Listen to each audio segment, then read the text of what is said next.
Todas las personas nacen libres e iguales en dignidad y en derechos. Así comienza la Declaración Universal de los Derechos Humanos. Y de eso vamos a hablar esta tarde, de la mitad de los seres humanos, de las mujeres. Hablamos de nosotras, hablamos de las luces de la igualdad, de las sombras de la desigualdad y del horror de la violencia machista. La igualdad entre hombres y mujeres no puede quedarse en un asunto declarativo, sino que debe convertirse en un motor que transforma la concepción misma de nuestra sociedad, las relaciones personales, las relaciones económicas, las relaciones sociales, la representación política. La desigualdad es real, tiene nombre, tiene género y tiene números. Luchar contra la desigualdad requiere un planteamiento integrador, una transversalidad en todos los ámbitos y exige trabajar de otra forma. Esto cuesta trabajo porque no sirven las rutinas conocidas, pero precisamente ahí puede estar la garantía de los resultados.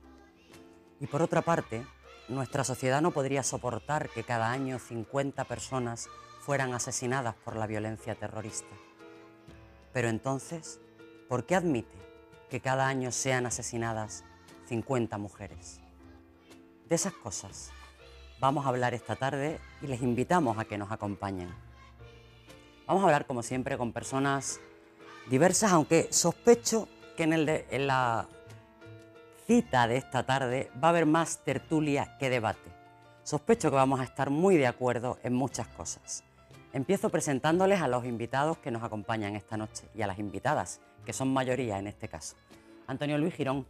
Buenas noches, Antonio Luis. Buenas noches. Un activista político, un hombre de izquierda y un hombre feminista, que a ver los haylos, y afortunadamente cada vez son más. María del Mar Oliver, experta en educación, maestra en educación infantil y primaria, ecofeminista, activista política y social. Bienvenida. Hablaremos de qué significa ese concepto tan novedoso de ecofeminismo. Claro, Muchas sí, gracias por gracias. acompañarnos. Mercedes García. Buenas noches, Mercedes. Buenas noches. Activista social, profesional de los medios de comunicación. La educación y los medios de comunicación son claves en los temas de los que vamos a hablar esta noche. Bienvenida, Mercedes. Gracias. Y Teresa García. Gracias por acompañarnos, Teresa. Teresa es experta en relaciones laborales, máster en igualdad de oportunidades, lleva toda su vida de participación social ligada al activismo feminista. En la actualidad es vicepresidenta del Fórum de Políticas Feministas de Sevilla. Fue una de las organizadoras del Tren de la Libertad en Sevilla y ahora de la marcha del próximo sábado, del próximo 7 de noviembre, contra las violencias machistas, a la cual queremos adherirnos desde aquí. Por eso llevamos todos la misma chapa en el pecho. Nos las ha traído Teresa y nos sumamos también desde este debate de Paralelo 36 a esas marchas que se van a celebrar en Madrid en representación de todas y todos. Bueno, vamos a entrar en materia directamente. El debate tendrá, como siempre, dos partes. La primera hablaremos de igualdad, de desigualdad, de empleo, de precariedad, de la crisis, de las elecciones como oportunidad. Y empezamos, como siempre, escuchando la opinión al respecto de Óscar Gómez, el director del Correo de Andalucía. Ahí está. La igualdad real y efectiva aparecerá cuando desaparezcan todas las medidas compensatorias que han sido necesarias, las discriminaciones positivas hacia la mujer, esos gestos de cara a la galería que hablan de normalidad en todos los ámbitos, de las mismas condiciones para hombres y para mujeres. Todas esas políticas constituyen no otra cosa en una imagen plástica que el andamio sobre el que se ha venido construyendo una casa que va a estar terminada cuando se retire, cuando consigamos retirar ese mismo andamio. Y tal vez ya sea hora de ir pensando en hacerlo. No quiere decir que se haya alcanzado el nivel óptimo de igualdad entre géneros, que será en el momento en el que ya no sea necesario, como estamos diciendo, preocuparse por ese tipo de cuestiones, sino que para conseguirla, el dar un paso más hacia adelante, un paso valiente y definitivo, decidido, el reconocimiento de que la sociedad ha cambiado, se convierta en absolutamente recomendable. La crisis nos ha hecho retroceder en muchos sentidos, en derechos, en pobreza y en igualdad social en general y de género en particular. El porcentaje de precariedad en el empleo de las mujeres es muy elevado con respecto al de los hombres. Vamos a empezar por ahí, Vamos a empezar hablando de cómo la crisis nos ha afectado, Teresa, particularmente a las mujeres. Pues la crisis ha afectado doblemente a las mujeres, ¿eh? Primero como trabajadoras, porque han visto cómo también se ha llevado su puesto de trabajo por delante, ¿no?, en muchos sectores, aunque bien es verdad que fundamentalmente primero ha sido el sector de la construcción, donde ahí las mujeres no estábamos, pero después ha venido otros sectores, el comercio, precarizar sobre todo sus condiciones de trabajo, pero además de como trabajadora, a las mujeres la crisis le ha afectado también como usuaria importante de los servicios sociales, que estos han tenido una rebaja y un recorte fundamentalmente de las medidas del Partido Popular importantísimo. Ley de la dependencia, recorte en muchas comunidades autónomas, como sabéis, de la educación infantil, también en políticas de igualdad se han recortado y en este caso las mujeres hemos sido las principales víctimas de esos recortes, ¿no? Pero a mí, si me permitís una cosa, claro, digo porque al hilo de la, y sin querer ser redicha, ¿no?, como se suele decir en mi pueblo, ¿no?, el problema no es que desaparezca, en este caso la igualdad aparecerá o desaparecerá cuando desaparezcan las medidas compensatorias. El problema es que tiene que desaparecer la desigualdad para que esas medidas compensatorias no se den. sean necesarias. En este caso no son compensatorias, son medidas de acción positiva, bueno, de muchísimos años, y entonces ojalá no las tengamos que utilizar, pero no por esas medidas, sino porque efectivamente las causas que llevan a que se utilice esas medidas desaparezcan. La crisis nos ha traído hasta aquí, nos ha situado en el escenario, pero hay una cita ineludible. El próximo 20 de diciembre hay una convocatoria de elecciones que supone también una oportunidad para reflexionar y para actuar. ¿Creéis que va a ser relevante el debate de género, el debate de la igualdad en la campaña electoral, en el debate electoral, o va a pasar a un segundo plano como habitualmente? A ver, Mar, ¿tú qué piensas? Yo opino que, como siempre, no un segundo, sino un tercero o cuarto plano. Por lo que estamos viendo, parece que estas elecciones generales vamos a hablar mucho de independentismo, vamos a hablar mucho de un Estado federal, de una serie de cosas que bueno, para la realidad de la calle, de la gente, que es la que nos interesa, y de las mujeres que están en la calle, pues eso importa, por supuesto que importa a las mujeres catalanas, a las andaluzas, a las valencianas, pero no se habla de nuestro problema de las 24 horas, como dice una amiga mía, nuestro problema de las 24 horas, desde la que nos levantamos hasta que nos acostamos. Yo presumo, intuyo o casi lo veo clarísimo, que teniendo como cabeza de lista a un elenco muy amplio de hombres, solo y exclusivamente hombres, me temo que en el debate no va a estar las políticas, no las políticas para las mujeres, sino las políticas feministas que son para todos y todas. Me temo que eso no va a estar en el tablero esta vez. Yo si me permitís también... Te permitimos siempre. Digo, yo creo que tú antes aludías a un dato, ¿no?, el 7 de noviembre. Sí. Yo creo que eso va a obligar a todo partido político que quiera gobernar este país a hablar de la violencia de género y, por tanto, hablar también, lógicamente, de por qué nos están asesinando a las mujeres. Y aquel que no lo haga, como nos hemos encontrado, partidos políticos que no están apoyando las mociones de llamamiento al 7 de noviembre, pues lo pagarán en las urnas. Porque vuelvo a recordar que en este país ha caído un ministro, y ha caído un ministro precisamente por la batalla que dimos muchas mujeres frente al recorte que se quería hacer de la ley de interrupción voluntaria del embarazo. Por tanto, cuidado, porque ya el tema, entre comillas, de las mujeres no es menor en política, y quien lo menosprecie, pues lo pagará en las urnas. ¿Influye en el voto de las mujeres las propuestas de los partidos políticos respecto a la igualdad de género? Antonio, ¿qué piensas tú al respecto? Yo creo que sí. Ojalá más de lo que realmente influye.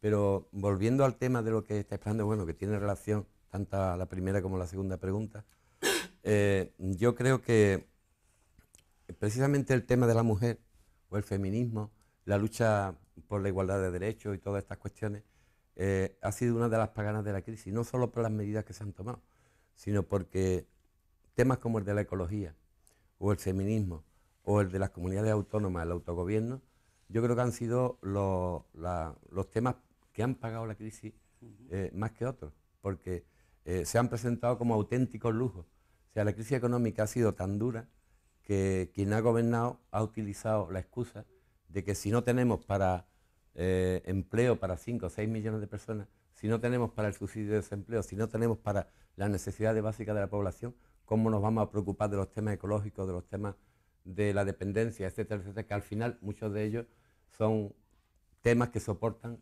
básicamente las mujeres, ¿no? Entonces hay una doble, hasta una triple forma de pagar la crisis económica por parte de las mujeres, ¿no? ¿Y son accesorios entonces esos temas, Mercedes, los temas que nos afectan a las mujeres? Los temas, va a depender mucho también de la actitud de las mujeres, porque ahora estamos en un momento preelectoral donde hay una cierta tendencia a la caza del voto, de tal manera que se puede caer en ambigüedades. Por ejemplo, el tema del toreo, pues gente que dice que no le gusta el toreo, pero no lo erradica, ¿no? Eso es ambiguo, o te gusta o no te gusta, o lo consideras necesario o no lo consideras. Si dejamos que cunda esa cierta ambigüedad con respecto al tema de las mujeres, que cundan temas como el bulo de las denuncias falsas, que se relativice, pues diciendo que la necesidad de trabajo es superior a la necesidad de igualdad. Si las mujeres y los hombres, ¿no?, permitimos que eso corra, entonces los partidos, que están ahora sedientos, hambrientos, están desesperados por votos, pues se van a dejar guiar. Yo creo que es el momento perfecto ahora de que se vea que hay un montón de mujeres, pero un montón, hablemos de miles, ¿no?, muy interesadas en las políticas de igualdad, mujeres y hombres, y que tenemos que salir a la calle. Sin duda, como sin se duda. hace uno oír, El ¿no? 7 de noviembre. Si me permite, es Sí. que si va, la primera pregunta es la que tú has hecho, si eso va a estar presente en la campaña ¿Va a electoral. estar en la agenda o no? Pero después, Mm. ¿va a estar presente en los programas de gobierno que se apliquen en este país o no? Y eso va a depender muy mucho de que haya un 7 de noviembre con fuerza y muchos 7 de noviembre posteriores. Es decir, de que la mujer se empodere y que tenga sus buenas alianzas, entre otras cosas, hombres que sean capaces de ayudar en esa tarea al movimiento feminista y que esa lucha no pare, porque si no, volverá a ser uno de los temas olvidados de cualquier gobierno. Yo quisiera recuperar lo que decía antes Antonio, respecto a que la ecología y el feminismo, o los asuntos de mujeres, o los asuntos de la ecología, o de lo verde, ¿no?, y violeta, esos asuntos se consideran como un lujo, sobre todo en esta época de crisis, ¿no? Pues precisamente lo que reivindica el ecofeminismo es partir de ahí y ofertarlo como solución. O sea, no va a haber una solución, lo que antes comentaba el compañero, ¿no?, el director, ¿no? Una cosa son parches y otra cosa es acometer la transformación profunda que necesitamos. Este sistema capitalista necesita una transformación profunda y hay que hacerla desde el ecologismo y desde el feminismo, que son los valores, son lo que sustenta la vida realmente, la naturaleza, los cuidados, son lo que realmente sustenta la vida, pero no los valoramos económicamente. A eso hay que darle valor. Y cuando entendamos eso, ojalá y eso estuviera en los debates políticos, ojalá y estuviera, y espero que esté, consideremos que esto es una oportunidad. O sea, la lucha que hasta ahora ha sido exclusivamente de las mujeres es una oportunidad, no solo para nosotras, sino para todos. Yo comparto la reflexión que hacía Mar y vuelvo a poner otra vez el mismo ejemplo, ¿no? Yo creo que cuando se sucedió la movilización, la gran movilización protagonizada por el movimiento feminista, en los últimos años hemos vivido algo que llevábamos años sin vivir en España, y es que ningún partido político, ningún sindicato mayoritario ha hecho, en este caso, movilizaciones de ese cariz tan grandes, ¿no? Fundamentalmente en un movimiento feminista tan disperso, ¿no?, y tan plural, diverso y tan plural, ¿no?, que ponernos de acuerdo Cuesta. pero ha sido un ejercicio interesante. Lo que se dio con el tren de la libertad fue precisamente un error de cálculo, de bulto del propio Partido Popular, de no saber que no estábamos, que las mujeres de ahora no eran las mujeres del año 85, y por tanto eso es lo que también tienen que tomar nota los partidos que se presentan ahora a las elecciones. Las mujeres que van a votar y que vamos a votar en esta legislatura, cuidado porque se ha cambiado mucho. Ya no vale solo con ser mono, como puede haber algún jovencito, ¿no? A las mujeres en general, lo de los jovencitos, bueno, empieza, entre comillas, a cansarnos, ¿no? También, ¿no? Porque detrás de esa, entre comillas, juventud, hay poco. Y sobre todo, lo poco que hay va en perjuicio de las mujeres, como es la propuesta con el tema de la prostitución de ciudadanos, ¿no? Cuidado con esos nuevos partidos que supuestamente son nuevos, pero que no tienen nada de nuevo. Son muy viejos y, sobre todo, lo que argumentan perjudica gravemente a las mujeres. Hay una cosa que me interesaba poner también en la mesa en el debate en relación con la igualdad y la desigualdad. Tiene que ver con el trabajo que desempeñan las mujeres, aquellas mujeres que tienen un empleo, y con el salario que perciben. Porque hay quien sostiene que no deja de ser una leyenda urbana eso de que a igual trabajo no hay igual salario. Y a mí me consta que eso es una verdad, no es ninguna leyenda urbana, sino que se soporta en datos reales, ¿no? Me interesaría que hicierais algún comentario sobre cómo la reforma laboral ha afectado también o en mayor proporción al trabajo de las mujeres que al trabajo de los hombres.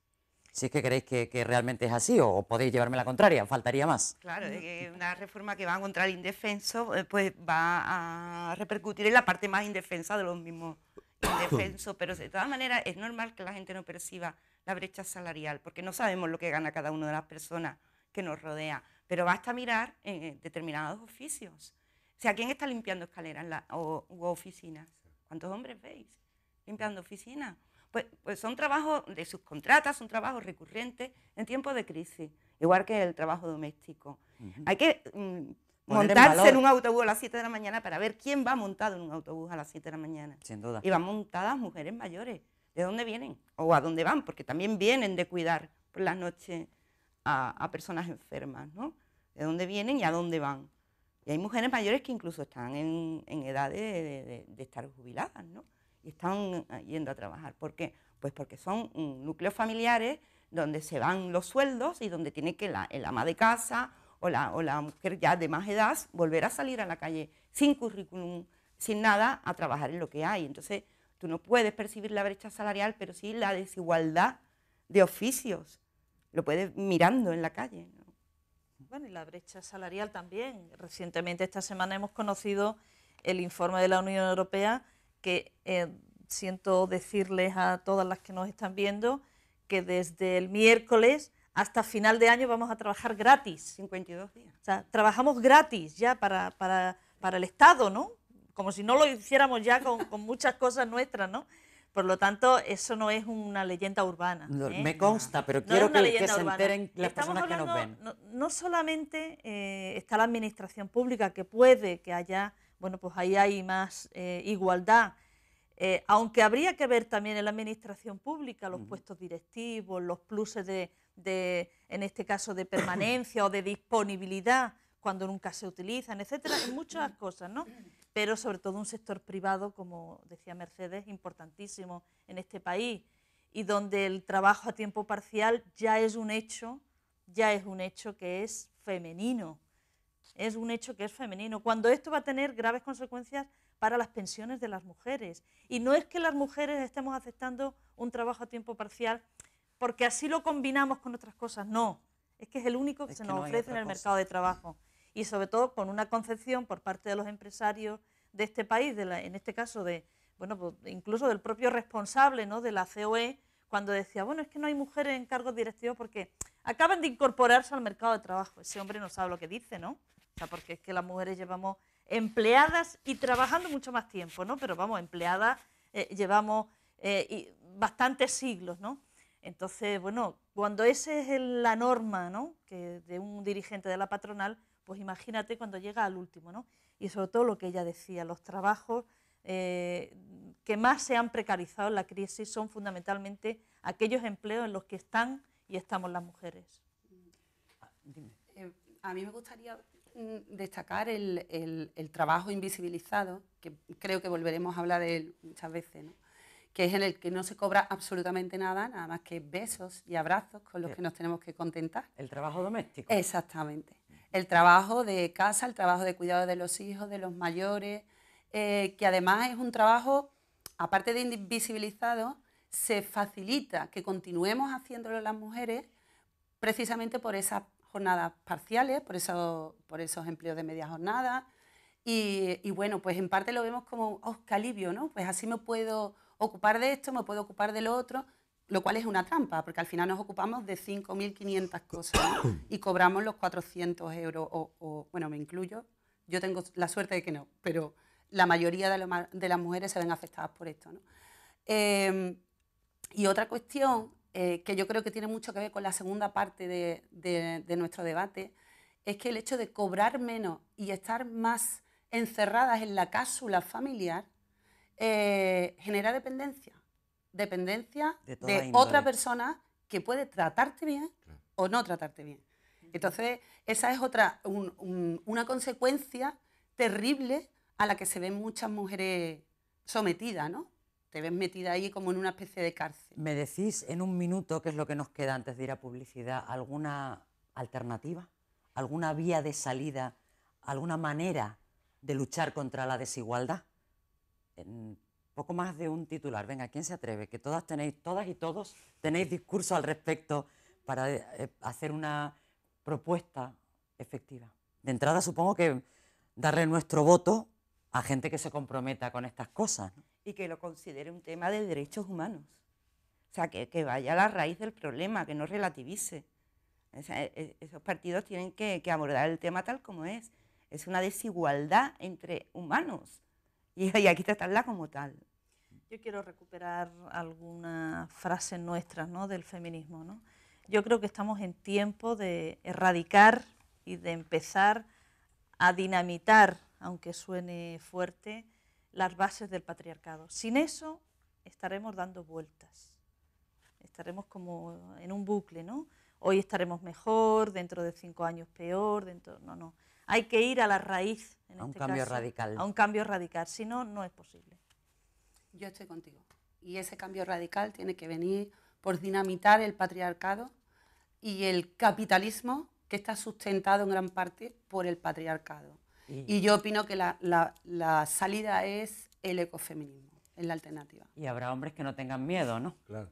Dicen que el feminismo es un hijo no querido de la Ilustración. Y porque surgió como tal, como ya lo hemos venido conociendo en esa época, en el siglo XVIII. Pero aparte de eso, yo creo que hay ahora, con el reino de los más media y de la capacidad mediática de algunos partidos, de algunas personas, yo creo que hay que distinguir cosas. Por ejemplo, yo creo que hay o puede haber propuestas que estén hechas por una minoría estética muy potente, que no tenga en cuenta una mayoría ética. Que eso es algo también que en el movimiento feminista se ha dicho en muchas ocasiones, ¿no? Y que habría que orientar a todos los electores, sean mujeres o hombres, a ver en el fondo de estas cuestiones, en el fondo de la agresión machista, del terrorismo machista, que es lo que hay, en el fondo de las políticas de desigualdad que hay. Porque yo coincido con lo que han dicho mis compañeros de la tertulia, o sea, el capitalismo tiende a la desregulación. La máxima es la que tú has citado del trabajo en la casa que no se paga y por alguno no se pagaría nunca, de ninguna de las maneras. Pero además de eso hay una escala de grises, de trabajos desregulados, que la última ley de reforma laboral pues ha venido a consagrar, ¿no? De ahí que esa diferencia se pueda estar agrandando, la brecha salarial entre hombre y mujer se puede estar agrandando.